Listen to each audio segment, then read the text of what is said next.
So today I've been having an overwhelming sense of emotion, like a pit in my stomach, like a sadness or just being triggered by what happened this morning. This morning when I woke up, I was just laying there and Jay was laying next to me. He was asleep.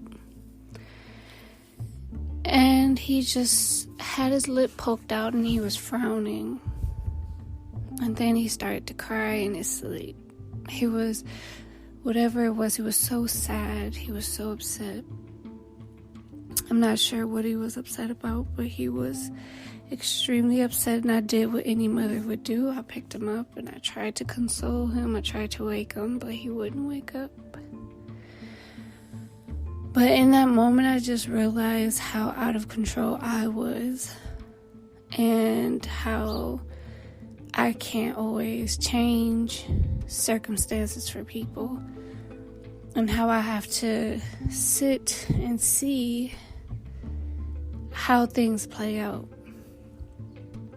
So it just kind of reminded me of a situation that recently happened, watching my fiance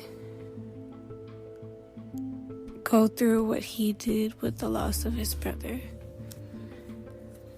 It was quite daunting because you want to be able to heal, you want to be able to take the hurt away, you want to be able to make that person happy again, you want to be able to have all the right answers, but the truth is that you don't. I didn't have the answer for my son when he was sobbing, when he was crying. All I had was the idea in my mind of what I could possibly do was at that time wake him up, but that didn't work. So what do you do when you're in a situation where you see that all else is out of control? What do you do when you realize that there's nothing that you can do to change the circumstance of any situation? The only thing I've learned to do is just cope. To cope with the situation in the most soberest of ways, which is to let your heart feel. So, with Jalen and his situation, it was just so raw, so real, so sudden. Seeing my love's heart cry. I've bared witness to the sound that the heart makes when it breaks.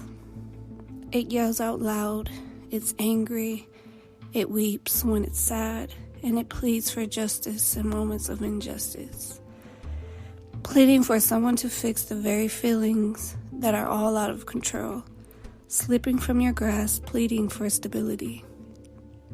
Reaching out to hands that have nothing to give, that are blank, and your words are just falling on deaf ears. The world is spiraling out of control before your very eyes. There's the first tear, then there is the crack, then there is the break. The crack then spreads and meets the others. As though he didn't already have all of these other cracks in his heart. Every word that he pleaded that day, everything that he asked for, everything that he wanted back in his grasp, everything that went out of control for him, he could not gain back that control or that traction. He pleaded for help. He pleaded for reassurance. He pleaded for guidance. But his words fell on deaf ears. No one did anything to be able to help mend it. No one did anything to be able to help guide him in the direction that he can go. But as I see it, In a panic, he was just like picking up the pieces as they fell. He was picking up all of the pieces up, picking up. But when you look up and you see your soul falling to pieces, and you bear witness to what seems to be impossible, sometimes you need someone to help you remember how to make the heart feel again. And with that, it's just, though I saw everything that was so out of control, it was important for me to be able to have a stance of understanding and not of, I want to say, not a heart of command, telling him what he needs to do. Because what he needed to do was exactly what he was doing, which was feeling every feeling that came to him in that time being. I had no control. There was nothing for me to control. Just as I had no control over Jay when he was sobbing in his sleep.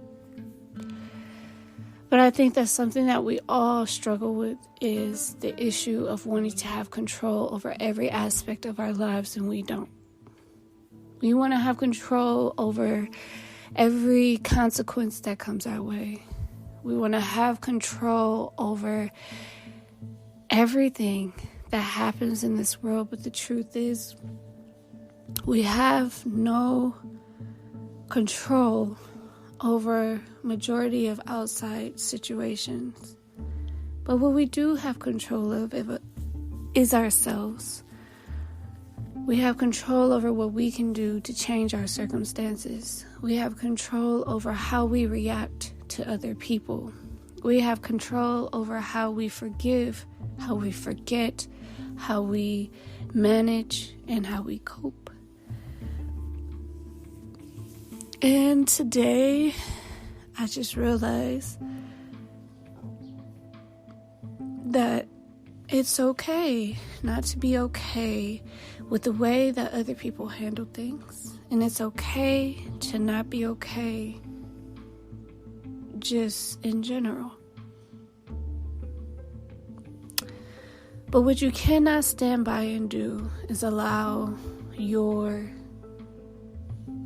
emotions to drain the possibilities of what you have to come because of your worries of not knowing what is to happen tomorrow. My worry was that I wouldn't be able to help him through his mourning. My worry was I wouldn't be able to give him the closure that he needed.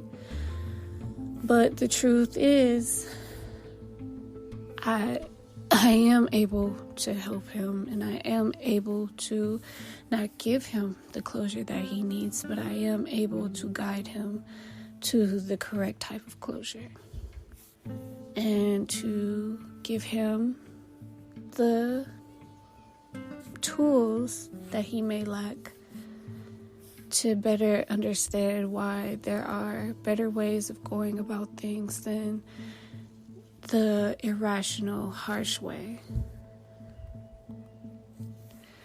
But with that being said, I just wanted to come on here and just share that because I've been feeling just a little bit overwhelmed today.